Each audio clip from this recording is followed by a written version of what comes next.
Before we dive right into the Word of God, I just want to personally thank you for dropping by on our YouTube channel. This message was recorded during our weekly worship experience. So if you are in the area, visit us. We would love to worship with you in the flesh. I pray in Jesus' name that this message will become a fuel in the fire. So get your hearts ready. Ipinapanalangin ko sa Panginoon that God will divide this message into 1,000 different ways so that it will benefit your soul. Enjoy. Ang mensahe po natin ngayon ay pinamagatan ko pong exposing counterfeits. Exposing counterfeits. Counterfeits o peke. Exposing counterfeits. Pwede ba natin banggitin yon? Exposing counterfeits. Ang goal po ng message natin ngayong araw na ito, mga kapatid, ay i-expose ang lahat ng pandaraya ng kaaway sa ating buhay. Si Satanas po ang ama ng kasinungalingan. He is the father of lies. He is a fraud. Kung meron mang bagay na magaling si Satan, magaling siyang mandaya at magsinungaling. In fact, isa sa pinaka-effective na weapon at arsenal ng kaaway sa atin, deception o pandaraya. Dito kasi sa mundo natin, if you have been living in this world long enough, nakita nyo na siguro, hindi lahat ng bagay totoo. May mga original, may mga copycat. May mga authentic, may mga wannabes. May mga orig, may hindi orig. May genuine, may pseudo. May fake, may original. May mga nagpe-pretend na kakampi mo, nagpe-pretend na kaibigan mo. May mga taong nagpapanggap na ipinadala daw ng Panginoon. It looks good, it sounds good. But just because it sounds good, it doesn't mean that it is sound and it is good. Kailangan natin maging maingat. Kailangan natin maging vigilant kasi naniniwala tayo mga kapatid na may mga bagay na maganda sa ating pananaw pero hindi ipinadala ng ating Panginoon. Alam niyo po kung bakit kasi si Satan, dahil wala naman siyang kakayanang mag-create. Lahat tuloy ng create ng Diyos, ginagawa niya ng counterfeit. Ginagawa niya ng peke. Ginagawa niya ng imitation. Whatever God does, Satan always counterfeits. Consistent po yan sa Scripture. Mula Genesis hanggang Revelation, makikita po ninyo that Satan is mimicking whatever God is doing. At mapapansin niyo mga kapatid, basta mahal, pinepeke.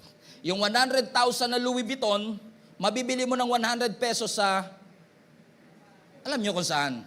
Hindi ko na kailangan sabihin. We all know kung saan natin mabibili ito. Hindi naman nagkulang ang Panginoon sapagkat ang ating Panginoong Yesus ay nagbabalari naman sa atin sa Matthew 24. Ang sabi niya, sa mga huling araw, maglalabasan ang mga false Christ, mga peking Kristo, mga peking propeta, mga counterfeit gods, mga pseudo-God kung tawagin, mga fake and wannabes. And unfortunately, hindi lang religion, hindi lang Diyos ang pinipeke, pati mga kaibigan, peke na rin. Mga pastor, peke na rin. May mga counterfeit opportunities, counterfeit na mga posts sa Facebook, mga fake news kung tawagin. Counterfeit relationship, counterfeit genders, counterfeit pronouns, counterfeit rainbows, counterfeit na pagmamahal, counterfeit na worship gestures. Akala mo nag-worship, pero ang totoo, pakitang tao lang pala. Counterfeit na deliverance, counterfeit na mga simbahan, at lahat po ng aking sinabi, nangako sa atin, pero lahat ng ito ay empty promises. Lahat ng ito superficial, hindi katulad ng ino-offer ng Lord na supernatural. Kailangan mo nating tandaan mga kapatid, na lahat ng comfort na ibinibigay ng mundo, madalas counterfeit. Lahat ng validation na binibigay ng mundo, madalas counterfeit. Yung opinion sa TikTok, madalas hindi totoo. Yung opinion sa Twitter, madalas hindi totoo. And just because everyone is saying that it is true, it doesn't mean it is true. Hindi porket majority nagsasabing totoo, ay totoo na ho talaga. In fact, sabi nga ng Scripture, maglalabasan ang maraming false prophets. Everybody say false prophets. Gamitin natin tong platform para maidiin ko sa inyo yung sinasabi ng Panginoon. Bakit to mga kapatid? Kasi alam ni Lord Dahil siya ay authentic, genuine, totoong Diyos at nag-iisa lang, maglalabasan yung hindi totoong propeta na nagpapanggap na nagsasalita in behalf of the Lord. Alam niyo, pag sinabi yung false prophet, ito yung mga tao na nagpapalaganap ng maling mensahe, ng maling katuruan, na kiniklaim nila na nag-i-speak sila on behalf of our God. They are functioning in their prophetic role, but illegitimately. for the purpose of deception. Binalaan tayo dyan ni Prophet Jeremiah. Ang sabi ng Jeremiah chapter 14 verse 14. By the way, si Jeremiah is a true prophet. Ang sabi ni Jeremiah, amen? Then the Lord said to me, everybody read this with me, the prophets are prophesying lies in my name. I have not sent them. I have not appointed them. I have not spoken to them. Read this all together. Highlight this part. They are prophesying to you false visions, divinations, idolatries, and delusions of their own minds. Ang ganda ng babala ni Prophet Jeremiah sa atin. Sinasabi raw ng ating Panginoon, yung mga propeta nagpa-prophesy sa inyo, at that point, ay, mga sinungaling yan. Nagsisinungaling sila gamit ang aking pangalan. Tandaan nyo, hindi ako nagsugo dyan. Hindi ako nag-appoint dyan. Hindi ako ang nagsasalita dyan. Nagpa-prophesy sila using their false vision. Gamit nila yung kanilang sariling isip lamang.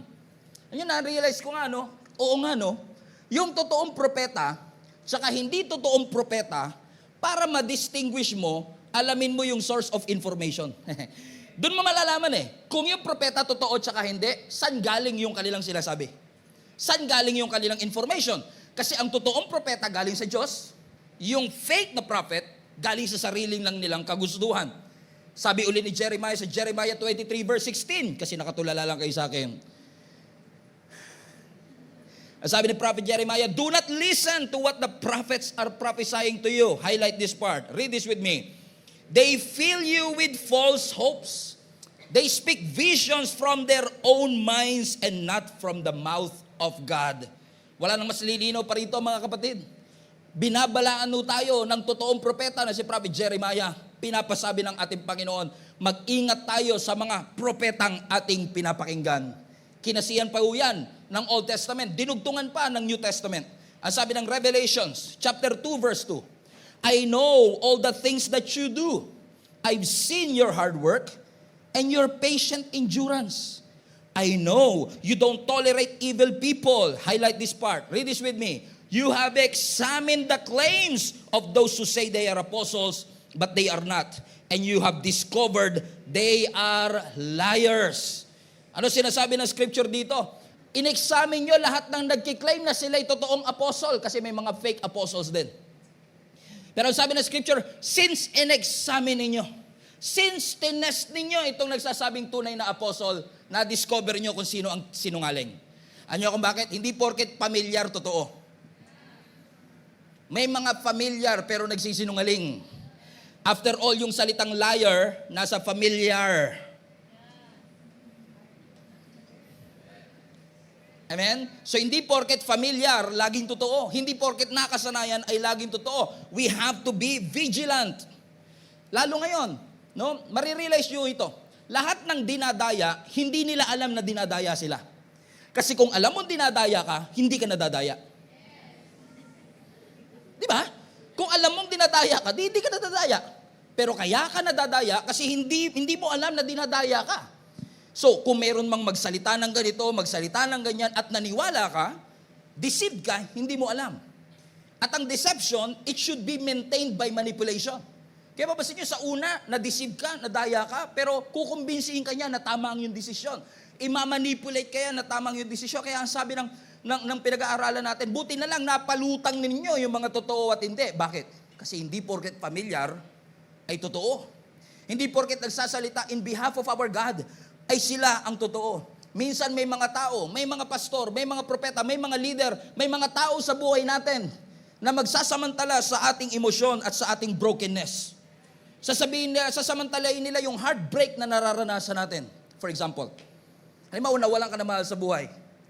And one of the first things that you want kapag nawalan ka na mahal sa buhay, lalo kung namimiss mo sila, may siguro sinasabi na iba sa inyo, sana makausap ko ulit yung nanay ko. At dito sa mundo, para makausap mo raw yung nanay mo, pupunta ka sa espiritista. Kanoli, gusto ko makausap ang aking nanay. Huwag kang mag-alala, lahat ng espiritu nakakausap ko. Sumasanib lahat sa akin, humawa ka ng kamay. O Lito, ako ito, ang iyong tatay. Mga taong nagkiklaim, nagsasamantala ng ating nararamdaman. Sinasamantala nila yung brokenness mo. Sinasamantala nila yung pagkamis mo sa mga magulang mo. Kaya malaki ang posibilidad na yung kausap mo hindi mo magulang. Posibleng demonyo yun na nagpapanggap na magulang mo. Mga mandaraya na sinasamantala yung ating brokenness, yung ating fragility, kung may ganun man salita. Na alam na mga tao, broken to, mamamanipulate ko to. Kaya nafo-fall tayo into deception. Kaya sabi mismo ng scripture, para masiguro natin na ito talaga ay sa Panginoon, itest nyo muna. Huwag kayo basta-basta maniniwala. In fact, I would like to dare you to do the same thing sa lahat ng pastors. Kasama na ako. Tao lang po ako. Posibleng may mga nababanggit ako na hindi na-verify, hindi na-check, at magkakamali din. That's why it's very important to test the spirit. Saan ba nag-uugat ang sinasabing ito? Is it God-sent, pinadala ng Panginoon, or is it counterfeit o peke? Ano sabi ng scripture sa 1 John chapter 4, verse 2 to 3? This is how we know if they have the Spirit of God. Gusto nyo ba malaman kung isang tao ay puno ng Espiritu ng Diyos? Sige, salamat po sa tatlong nag-amen. Amen. Paano daw? If a person claiming to be a prophet acknowledges that Jesus Christ came in a real body, that person has the Spirit of God. Ang sinasabi ng scripture, lahat ng tao na kiniklaim nila at ina-acknowledge nila na si Jesus Christ ay nagkatawang tao. Tama yon.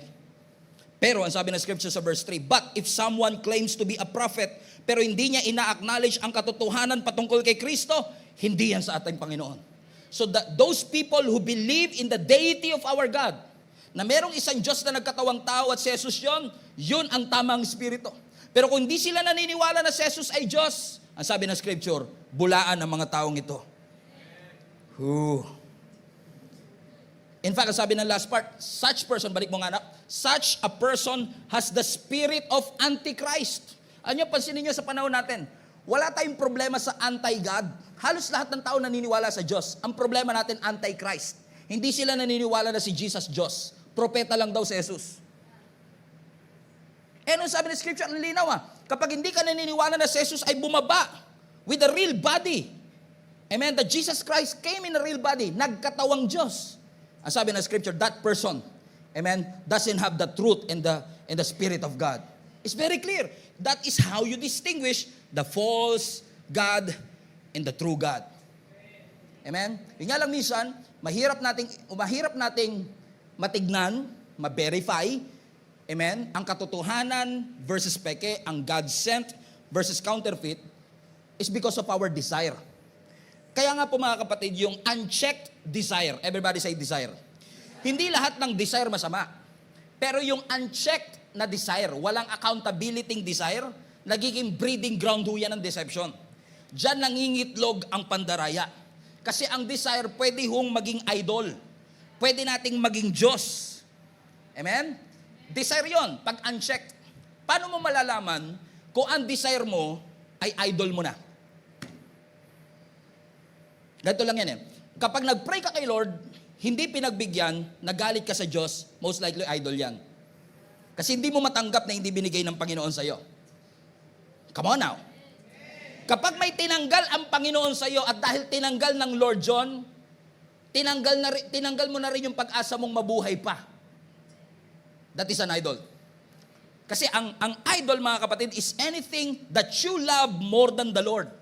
Yan yung mga created things na tinitignan mo na only the Creator can give. Hallelujah. Pasensya na Kakabalik mo lang, pastor, naninermong ka na kagad. Amen? Bakit? Ano ang idolatry? Ang idolatry, nakatingin ka sa created things na alam mong Creator lang ang makakapagbigay sa iyo. Naalala niyo si Abraham? Nag-desire siya na magkaroon ng anak. 25 years niyang ipinagdasal si Isaac na kanyang naging anak. Alam natin ang story. 100 years old nung mga anak si Sarah na kanyang 90 years old yung asawa niya, 100 years old siya. Nakatanggap na siya ng 100,000 sa gobyerno. Dahil 100 years old na siya. Nung ipinanganak si Isaac. 13 years later, 113 na si Abraham. Nagsalita ang Diyos. Ang sabi ng Lord, ialay mo yung iyong anak. Pumunta ka sa Mount Moriah, ialay mo ang iyong anak. Ang mas cruel na term, patayin mo ang anak mo, isacrifice mo para sa akin. No, tignan niyo to, no? 25 years niyang inantay, 13 years old pa lang, pinapaalay na. Kalahati pa lang, ng 25 years old. Lord, ano to? Binigay mo sa akin pansamantala, tapos kukunin mo rin pala uli. Pero ang tanong, gusto ba talaga ng Diyos patayin si Isaac? No, ang sinasabi lang ng Panginoon, you have been praying for that son for 25 years. Ibinigay ko ang desire ng puso mo. Ang tanong nung natanggap mo siya, nasa akin pa rin ba puso mo? Kailangan i-testing eh. Kasi minsan tayo, pag nakakuha na ng blessing, nakakalimutan na yung nagpala. Kaya minsan talaga, iaalaw ng Lord na mawala yung bagay na yun para ma-realize mo, hindi na pala si Lord ang Diyos mo. Hindi gustong patayin ng Lord si Isaac. Ang gusto niyang patayin yung idolatry sa puso ni Abraham. Tingin niyo ba talaga ang Diyos natin, kailangan niya ang pera natin? No, gustong patayin ng Lord yung idolatry ng mammon sa ating puso. Gusto ng Lord tanggalin yung ating love for money. After all, ang sabi ng Scripture, the root of all evil is the love. Basahin niyo yung Bible, the love, hindi naman money. Hindi masama ang money. Yung love of money, yung greediness, yung kasakiman, yun yung ugat ng lahat ng kasamaan. Ayaw lang ng Diyos na meron tayong ibang tinitingala maliban sa Kanya. God is a jealous God. And speaking of idolatry, mga kapatid, ito ang reason kung bakit ang Diyos, nung gusto niyang palayain ng mga Israelites mula sa Egypt papunta ng Promised Land, ay nagpadala ang Diyos sa Ehipto ng 10 salot. Marami sa inyo familiar na siguro dito, kasi kapag Holy Week, napapanood naman natin yan sa mga movies. Na nagpadala ang Panginoon ng 10 salot. Ano ang purpose na ito? Kasi itong 10 salot o 10 disaster na ipinadala ng Lord sa Ehipto, ang main objective ay i-convince yung paraon na palayain ang mga Israelites mula sa pagkaalipin ng bondage and oppression. Sino ang kanyang pinadala? Si Moises. Are you still with me? So pinadala si Moises, humarap siya ngayon, pumunta siya ng Malacanang, kausap niya ngayon ang presidente ng Egypt. Ang sabi ni Moises, hey, Pharaoh, ang sabi ng Diyos, ang sabi ni Yahweh, let His people go. Lahat ng mga Israelites na inoppress ninyo, lahat ng Israelites na binandage ninyo, palayain nyo na silang lahat. Ang sabi ng paraon, Exodus chapter 5 verse 2, sinong Yahweh? Kasi para kay Pharaoh siya ang Diyos. Hindi niya alam, peke siya. Amen? Kaya nung namagitan si Moses, ang sabi ni Moses, sabi ni Yahweh, palayain mo raw. Ang mga alipin na ito, sabi ni Pharaoh, sinong Yahweh? Sino siya na mag-uutos sa akin na payagan ko umalis ang mga Israelita? Wala akong kilalang Yahweh. Hindi ko papayagang umalis ang mga Israelita, sagot ng paraon. Aba, nagmatigas ang puso ng paraon, ng presidente. Ayaw niyang i-release ang people of God. Kasi sa palagay niya, wala akong pwedeng pakinggan kundi sarili ko lang. Wala siyang Diyos na tinitingala kundi sarili niya lang. Kung kaya't ang Diyos nagpadala ng 10 salot. Pero bago magpadala ng 10 salot, kinausap ng Lord muli si Moses. Ano sabi ni Lord sa kanya, ganito kapag kaharap mo kay Paraon, kapag nagtanong yung Paraon kung tines ng Paraon kung totoo ka ba talaga na naglilingkod sa totoong Diyos, at sasabihin ng Paraon sa iyo, sige nga, kung talagang totoo yung Diyos mo, mag-perform ka nga ng milagro. Ganito ang gawin mo. Ang sabi ng Exodus chapter 7 verse 10 to 13. Basa muna tayo sa verse 8 rather. The Lord said to Moses and Aaron, when Pharaoh says to you, perform a miracle, then say to Aaron, by the way, si Aaron kapatid ni Moses, then say to Aaron, take your staff. Ano yung staff sa Tagalog? Huminto. Okay? Take your staff. Okay, tungkod. Okay.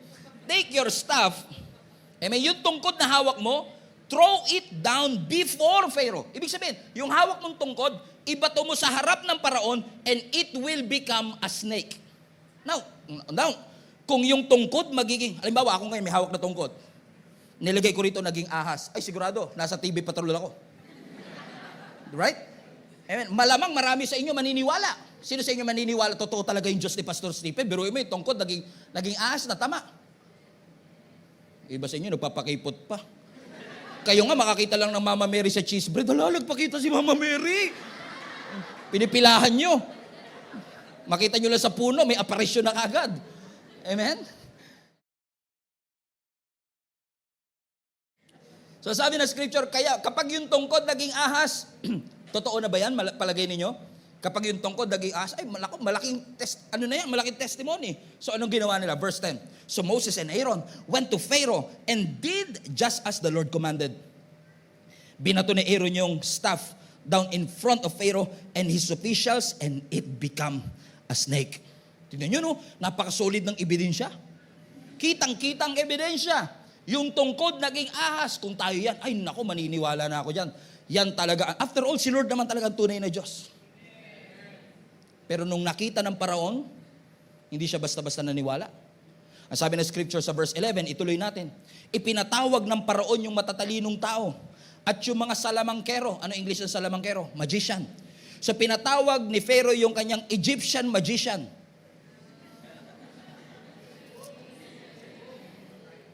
Rhyming.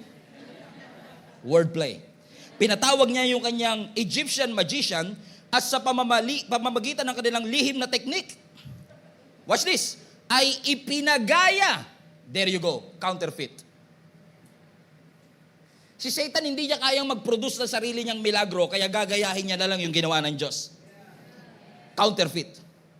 Imbis na mag-produce itong mga Egyptian magician na sarili nilang performance, anong ginawa nila? Ginaya nila yung ginawa ni Aaron. Ano ang sabi? Anong ginawa ng mga Egyptian magician? Verse 12. Inahagis din nila sa lupa ang kanilang tungkod. Nakita ko na yan. Ginawa na ni Aaron yan. At naging ahas din. Watch this. Ngunit ang mga ito'y nilulun ng tungkod ni Aaron. So, may dalawang ahas ngayon. Ahas ni Aaron at ahas ng Egyptian magician. Nung nakita ng ahas ni Aaron, yung ahas ng Egyptian magician, kinain ng ahas niya. Yung ahas ng Egypt. Alam niyo kung bakit? Kasi mas matindi lagi ang original. Mas better lagi ang original kaysa sa counterfeit. Most of the time, mas okay ang original. After all, walang pwedeng makatram sa kapangyarihan ng tunay na Diyos na meron tayo. Ano ginawa? Ipinahiya. Kinain mismo. Nilulun ng ahas yung ahas na ginawa ng mga Egyptian magician. Verse 13. Pero, nagmatigas pa rin ng Paraon. Hindi pa rin siya nakinig kila Moses at Aaron at gaya ng sinabi ni Yahweh. Saklap, no? Minsan may nagsasabi sa akin, alam mo, Pastor, kung si Lord magpapakita lang sa kwarto ko, maniniwala ako sa Kanya. Tingin mo ba talaga pag nagpakita si Lord sa kwarto mo, makakahinga ka pa? Baba naman ang tingin mo sa Diyos. Ay, sa kerubim na naka-napkin. Kasi minsan tingin natin sa anghel, parang mga kerubim na mga kupido eh. Ang description ng Bible sa anghel, tignan nyo lahat na nakakita sa anghel, napapadapa sa sobrang takot.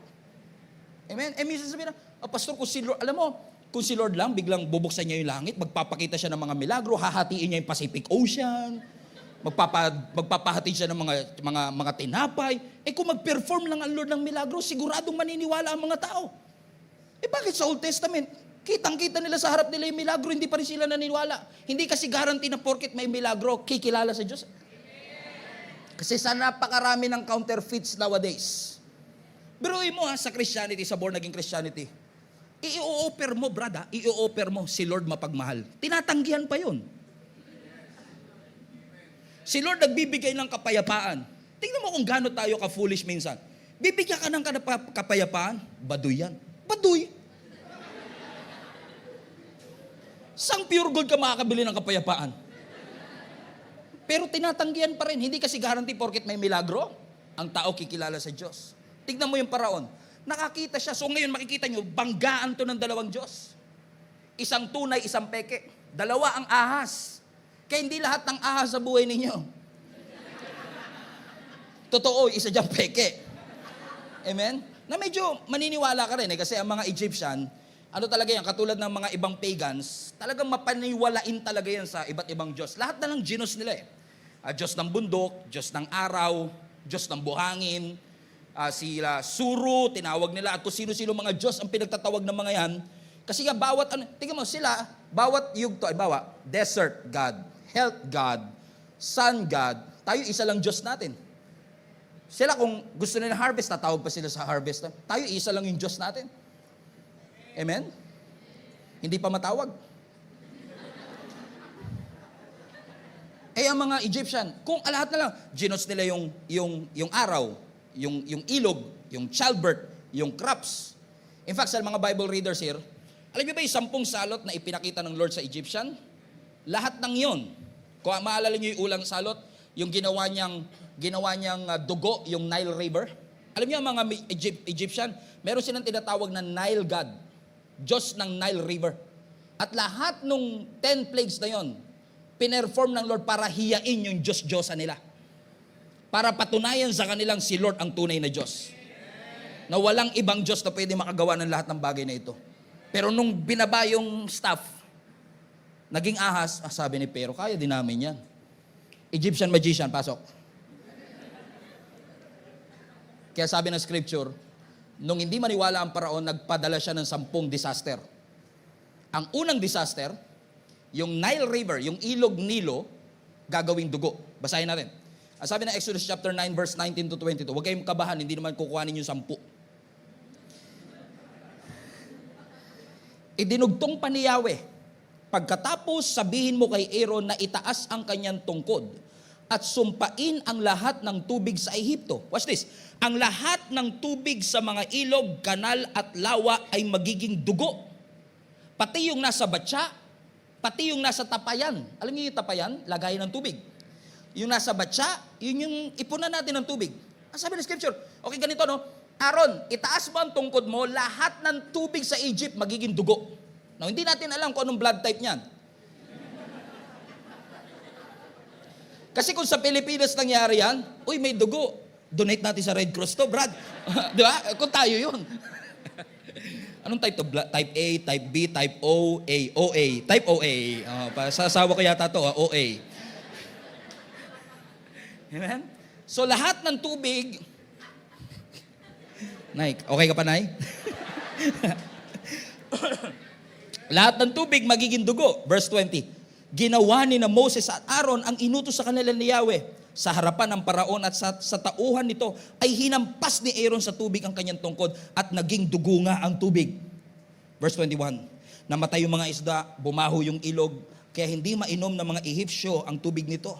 Naging dugo rin lahat ng tubig sa buong Ehipto. Verse 22. Ngunit nagaya rin ito ng mga salamangkero. Ito talaga mga Egyptian magician na ito.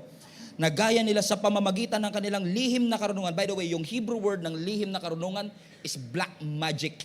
Gamit ang kapangyarihan ng diablo. Nagaya nila. Kaya lalong nagmatigas ang paraon at ayaw pa rin niyang pakinggan si Moses and Aaron. Tingnan nyo no, kitang-kita mo na. Yung Nile River naging dugo, pero ano ginawa ng paraon? Kaya rin namin yan. Alam niyo yung susunod? Salot ng palaka. Nagpadala ang Diyos ng maraming palaka sa lahat ng sulok ng Ehipto. Nakakadiri pag tinignan mo. Lahat ng sulok ng Ehipsyo, sa kwarto nila, sa kama nila, sa kusina nila. At kung katulad kayo ni Jenny na asawa ko na nandidiri sa palaka, ayaw niyo yun. Amen ba mga kapatid? Amen? Pero napansin niyo ba pagka dito sa Pilipinas yung palaka nating kokak, pag sa ibang bansa, iba na rin sila eh. Rivet. O, pag napunta sila na ibang bansa, nagbabago din yung language sila eh. Kausap ko yung pamangkin ko nung nakaraan sa Canada, sabi ko, uy frago, kokak. No, tito, that's rivet. Iba pala lingwahe ng mga ano dito, mga palaka dito ah. Amen? So yung palaka, biruin mo no, napuno sila ng lahat ng palaka. Pero again, once again, ang sabi ng scripture, nagaya ng mga salamangkero ang palakang ito. Tingnan nyo ito no, 2 ahas, 2 dugo, 2 palaka. Paano mo madidistinguish kung sino talaga ang tunay na Diyos? Gayong namimik ng kaaway, yung ginagawa ng Diyos. That's why mga kapatid, una, pinapahamak tayo ng desire natin, pero ang solusyon dito, discernment. Kailangan natin magkaroon ng discernment. Alam niyo ang ibig sabihin ng discernment? Discernment is our ability to see the thing behind the thing. It is our ability to see what is behind the scene. Yung discernment natin na magbibigay sa atin ng abilidad para makapagdesisyon ng tama. Ano bang ahas ang sa Diyos? Ano bang palaka dito? Ano bang milagro dito ang sa Diyos? Hindi lahat ng palaka sa buhay mo ay para sa iyo. Hindi lahat ng ahas, hindi lahat ng dugo na ito ay suitable para sa iyo. Kailangan natin maging maingat at manalangin sa Panginoon, Lord, ano sa mga opportunity na ito ang para sa iyo? Kasi you could be rich in anointing but poor in discernment. Punong-puno ka ng anointing ng Diyos pero hirap na hirap kang ma-discern. Itong opportunity bang meron sa harap ko? God sent? Pinadala ng Diyos? O ito ay counterfeit? Yung relasyon ba sa aking buhay ay God sent? O itong relasyon na ito ay counterfeit? Kaya lagi ko sinasabi sa mga single, huwag nyo ilo-lower ang standards nyo just because of your biological clock. Kasi kung sino man yung para sa'yo, ihahanda ng Diyos sa iyan. At kung sino man ang para sa'yo na nilaan ng Diyos, critical yan sa purpose mo. Ano ang sabi ng scripture nung si Adan ay nag-i-exist? Wala pa si Eva. Ano sabi ng Lord? It's not good for a man to be alone. I will make a suitable, everybody say suitable. Napansin nyo, hindi sinabi ng Lord, I will make a compatible partner. Hindi kasi porket compatible, suitable. And marami sa atin na di-deceived kasi ang habol natin, compatibility. Hindi suitability. Oo nga, compatible kayo today. Pareho kayong mahilig manood ng Queen of Tears. Napanood nyo rin? Ganda, no? Panood ko rin eh. Maganda ending, nakakaiyak. Amen? Hindi porket pareho kayong marunong manood ng Queen of Tears. Eh kayo na, uy, pareho namin favorite ang pula. Compatible kami. Kami na nga. Bakit? Kasi kung dadayain ka ni Satan, isa sa mga nile-level up ni Satan, kung gusto niyang magkamali ka, mamadaliin ka niya. Kasi ang kasinungalingan habang tumatagal na i-expose. So hanggat tagupa, gusto ni Satan, samantalahin mo yan. O compatible kayo. Pareho kayo mahilig sa pula. Pareho kayo mahilig sa tinapa. Pareho kayo mahilig manood ng baka kayo na talaga. O sa ngayon, compatible kayo. Pero kaya kayo compatible kasi hindi pa kayo parehong fully developed. After 5 years at pareho na kayong fully developed, isang engineer, isang architect, tignan natin kung di kayo mag-away. Lagi mag-away yan eh, engineer tsaka architect. Amen? Bakit? Kailangan mo ma-realize mga kapatid, take your time. Kasi kung talagang para sa Diyos yan, i-expose ng Lord ko lahat ng deception at pandaraya. Sabi mo sa katabi mo, don't rush the process. Because if you rush the process, you will ruin the result. Sisirain mo ang resulta. Kaya marami kong kilala, hindi kayo ito taga-ibang church to, kasi perfect ang mga taga 3 p.m. service. Marami akong kilala nagsisettle for less kasi hindi nila nare-realize yung magnitude ng assignment ng Diyos para sa kanila. Papainan ka ni Satanas ng mga gwapo, mga pogi, para mag-settle ka rito. Para distract ka sa totoong purpose mo. Na kung mamadaliin mo, hindi ka na makakarating doon sa tunay na layunin ng Panginoon sa iyo. Bakit ka magsisettle sa mga taong hindi kayang i-define ang faithfulness? Bakit? Come on now. Bakit tayo magsisettle sa mga taong hindi kayang i-define ang commitment? Ba't tayo magsisettle sa mga taong walang standard sa buhay? Eh kaya nagsisettle, wala ka rin kasing goal. Wala kang target, wala kang mission, wala kang assignment. Parang katabi mo. Sabi mo nga sa katabi mo, counterfeit yan. Sabi mo, maling palakayan. Pastor, gustong-gusto ko talaga siya eh. Eh gusto ka ba? Gusto rin daw po ako, Pastor.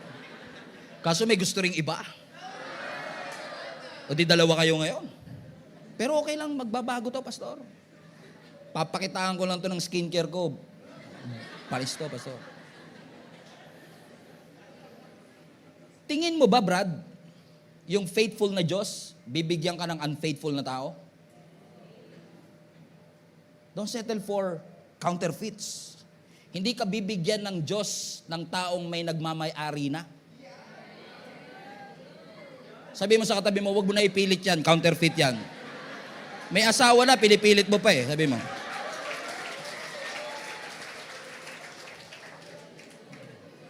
May marshal tayo, no? Marshal, security. Don't settle for counterfeits. Tingnan nyo, lahat ng peke mabababalyo. Lahat ng ino-offer ni Satan, walang laman yan. Empty promises lang. Tatandaan nyo to, lahat ng idol natin, lahat ng idolatry, it will break your heart. Sa ngayon, masaya ka pa, pero ibibreak niya ng puso mo. Amen? At hindi porkit masaya tayo, ibig sabihin nasa tama at kalooban tayo ng Panginoon. Tatandaan nyo to ha, ang counterfeit mahilig magtago. Kung God sent, hindi mo dapat itago. Kung God sent, hindi ka tinatago. Eh pagka nakatago pa naman, hindi kayo ito ha, perfect kayo ha. Huwag kayo ma-offend ha, hindi kayo ito.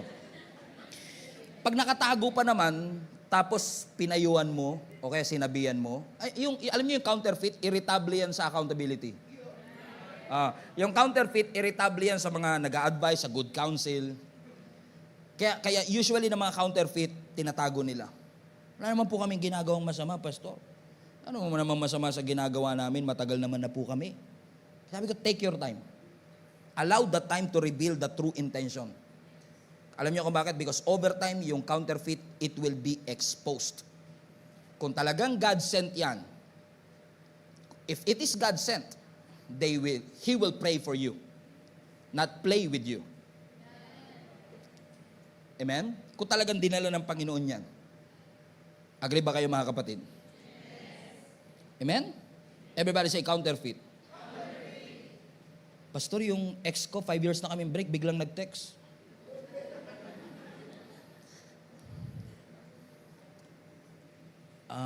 So tingin mo, galing sa Lord yan. Pastor, na-miss ko to eh. Ano kapag yung ex nyo ng 5 years na biglang nag-text, yung text ng ex, madalas distraction yan. Okay, kapag yung... Everybody say discernment.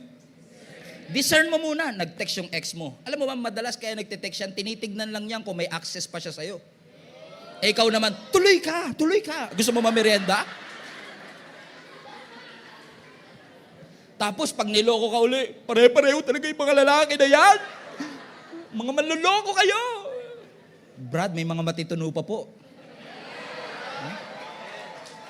Katulad ng mga kasama ko, di ba? Mga matituno pa po. Pare-pareho. Alam mo kung bakit minsan nasasabi natin pare-pareho lang mga lalaki? Kasi pare-pareho pinipili mo eh. Try mong pumili ng mga God-fearing naman, paminsan-minsan. Kasi lagi pinipili mo, gusto ko bad boy. Tapos nung gumawa ng masama, galit ka.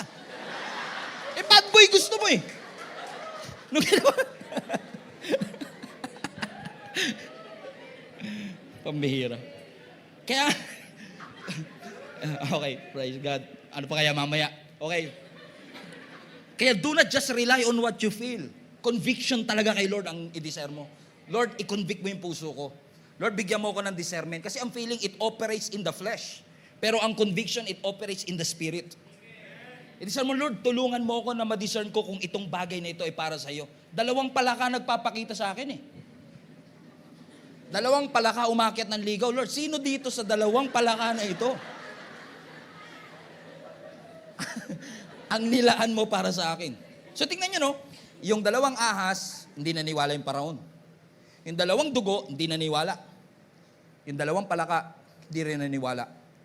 Pero pagdating ng pangatlong salot, there's a change. Ang sabi ng scripture sa Exodus chapter 8, verse 16 to 19. Inutusan ni Yahweh si Moses na sabihin kay Aaron na ihampas sa lupa. Everybody say lupa. So yung lupa dito is actually buhangin, soil. Ihampas sa buhangin ang tungkod upang maging niknik. Now, ito yung salot ng 2 leeg.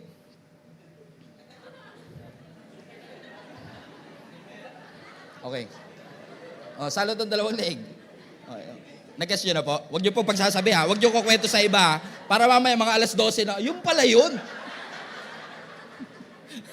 Ito yung salot ng 2 leeg ha. Okay. Niknik.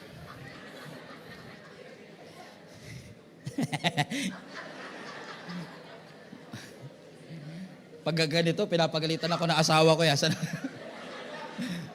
Inutusan na Yahweh si Moses sa sabihin kay Aaron na ihampas sa lupa ang tungkod upang maging 2 leeg. Okay, niknik. Pag sinabing niknik, actually sa English yan, G-N-A-T-S, nuts. G-N-A-T-S, nuts. Pero sa King James Version, ang translation, lisa. Lisa. So kapag hinampas daw yung tungkod doon sa buhangin, yung buhangin magiging lisa. Ew. Amen? Magiging niknik o lisa ang lahat ng alikabok sa buong Ehipto. Verse 17. So inihampas nga ni Aaron ang tungkod at lahat ng alikabok sa buong Ehipto ay naging niknik. Labis na nagpahirap sa mga tao at sa mga hayop. Pinilit ng mga magician na mapalitaw rin ang lisa sa pamamagitan ng lihim nilang karunungan, ngunit hindi nila ito nagawa. For the first time, hindi nila makopya yung salot na ito. At ang mga tao't hayop ay patuloy na pinahirapan ng mga niknik. Verse 19, dahil hindi makopya ng mga magician, dahil dito'y sinabi ng mga salamangkero sa paraon, everybody read, Diyos na ang may gawa nito. Finally, tumiklop yung magician. Sabi nila, hindi na ho namin kaya yan, boss. Mukhang Diyos na talaga ang gumawa niyan. Parang si Lord na talaga kasi buhangin naging lisa. Now, what is so unique about this miracle? Na hindi makopya ng mga magician. Kasi yung tungkod naging ahas, nakopya nila. Yung river naging dugo, nakopya nila. Yung palaka, nakopya nila. Pero ito, lisala, liit-liit. Hindi nila makopya. Alam niyo kung bakit? Kasi tanging totoong Diyos lang ang kayang magbigay ng buhay sa walang buhay. Hindi kaya ng magician yun. Doon natin malalaman kung sino ang totoong Diyos. Kasi ang Diyos ay may totoong resurrection power. That God can breathe life into our situation. He can breathe life into us. Only the Creator can make inanimate things in our life na magkaroon ng buhay. Si Lord lang ang kayang gumawa na itong buhangin na ito ay mabigyan niya ng buhay. Alam mo, nung binabasa ko ito, binalik ako ng Lord sa creation ko. Galing din ako sa buhangin, sa alikabok. Hinugisan ng Panginoon at hiningahan. He breathed life into me. And now we are alive. No other small letter gods ang makakagawa nito bukod sa tunay na Diyos. Siya lamang po at wala na pong iba. Kaya mismong mga salamangkero na nagsabi, hindi na ho namin kaya yan. Ang sabi ng Luke 1:37, because with man, this is impossible. But with God, all things are possible. Sa tao may limitasyon, sa tao may weakness, sa tao may pagkukulang, pero sa Diyos, walang imposible. That's how you discern kung sino at ano ang para sa Diyos. And now that you know, ngayong alam na natin, na madalas desire natin ang nagpapahamak sa atin kung bakit tayo nadideceive. At ipinakita na ng Panginoon sa atin na isa sa solusyon ay bigyan tayo ng Lord ng discernment in order for us to distinguish ano ang para sa Panginoon at para sa hindi. What's next for us? Well, my friends, it's up to you. It's your decision right now. Because your ability or the quality of your life is dependent on the quality of your decisions. The quality of your life is dependent on the quality of your discernment. Kaya challenge ko kayo today. Ngayong ipinakita ng Panginoon sa atin yung kanyang resurrection power. Ipinakita ng Diyos na may mga kayang gawin ang Diyos na hindi kayang gawin ng kahit sinong Diyos na meron tayo. Ni-reveal ng Panginoon lahat ng counterfeit sa ating buhay. Gusto kong i-encourage kayo mga kapatid. Lord, turuan mo ang Gia Kamanaba Global Family na matutong magdesisyon. Na kung ma-discern namin peking palaka ito, teach us to learn to walk away from it. Teach us to turn down opportunities kung alam namin hindi ito para sa iyo. Lord, turuan mo kami na huwag kami mag-settle for less. Tulungan mo kaming magdesisyon na naiwanan yung bagay na pinapaiwanan mo kasi hindi lahat ng pintuan bukas kailangan pasukin namin. Dahil hindi lahat ng pintuan tamang pintuan. Hindi lahat ng opportunity galing sa Panginoon. Hindi lahat ng opportunity ay blessing na nagmumula sa Diyos. Kaya ini-encourage ko kayo, Global Family. Make a decision today. Panalangin ko sa Lord, ni-reveal ng Lord ang lahat ng bagay na counterfeit sa atin. Mangangako si Satan sa iyo, kaya kitang bigyan ng happiness. But only God can give you joy. Mangangako si Satan sa atin, bibigyan kita ng kapahingahan, only to find out, pagod ka pa rin. Because only God can give you true rest. Maraming kayang ibigay ang Diyos na hindi kayang ibigay ng mundong ito. In fact, lahat ng kayang ibigay ng mundo, makukuha mo sa mundo. Pero yung mga bagay na binibigay ng Diyos, hindi mo makukuha dito sa mundong ito. Hindi mabibili ng anumang salapi. Hindi ka matutulungan ng anumang edukasyon, anumang experience mo, because only the true, genuine, one and only God can give it to you. After all, I want to remind all of you, lahat ng tao na naglagay ng kanilang pananampalataya kay Jesus Christ as their Lord and Savior, you must reflect the image of our God.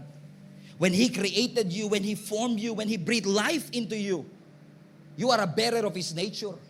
You are a bearer of His ways. Tayong lahat, tangan-tangan ho natin yun. Tayong lahat ay nagdadala ng nature. We are the representative of our Lord. Tayo ang representante ng Diyos dito sa mundong ito. At sa mundo natin na punong-puno ng fake news, bias news, mga balitang peke, hindi totoo. I want to remind you of the great news, the good news, that Jesus Christ bled and died for you and for me. Hindi siya nagpadala ng peking anghel, peking katawan. God Himself came down from heaven, and the Word became flesh and dwelt among us. Ibinigay ni Jesus Christ ang kanyang buhay sa bawat isa sa atin para once and for all, lahat ng inoffer ni Satan, lahat ng bagay na naging resulta ng ating pagkakasala, na nagbunga at nagdala sa atin sa deception, mabawi at ma-redeem ng Panginoon para yung joy that we are looking for, maranasan natin. Yung peace that we are looking for, maranasan natin. Yung forgiveness that we are looking for, maranasan natin. At yung salvation na Diyos lang ang makakapagbigay, ay makamtan natin. Would you decide right now to open up your hearts to Jesus Christ and say, Lord, enough is enough. Matagal na po ako nagsettle sa mali at sa peke. Matagal ako nadaya ng kaaway. Akala ko mga bagay na makakapagbigay sa akin ng satisfaction at ng completeness, only to find out, kulang pa rin, pagod pa rin, malungkot pa rin. I want to accept you, Jesus. Yung totoong Diyos. The God who breathed life into us. The God who spoke the universe into existence. Yung Diyos na lumikha sa iyo at sa akin. Bubuksan mo ba ang puso mo sa Kanya? Papapasukin mo ba si Jesus sa iyong puso? Tatanggapin mo ba siya bilang yung tagapagligtas? It's your choice. It's your decision. I pray that you will have the right desire right now. I pray that God, through His grace, will enable us to have the right discernment. And I pray in Jesus' name that you will make the right decision to accept Jesus. You will never go wrong if you accept Him as your Lord and Savior. Every head bow, every eye closed. Hello Global Family, thank you for watching. If this message have impacted your life, please consider subscribing. Let us know in the comments what God spoke to you today. Where are you streaming from? Or how can we pray for you? We pray in Jesus' name that we will continue to advance God's kingdom through the spreading of His Word through this online platform that we have. If you want to support the ministry of Jesus is Alive community, I want to encourage you to support financially and give. Go to our website, gsmnb.com/give, for you to know all the ways that you can support this ministry. I hope to see you soon. God bless you.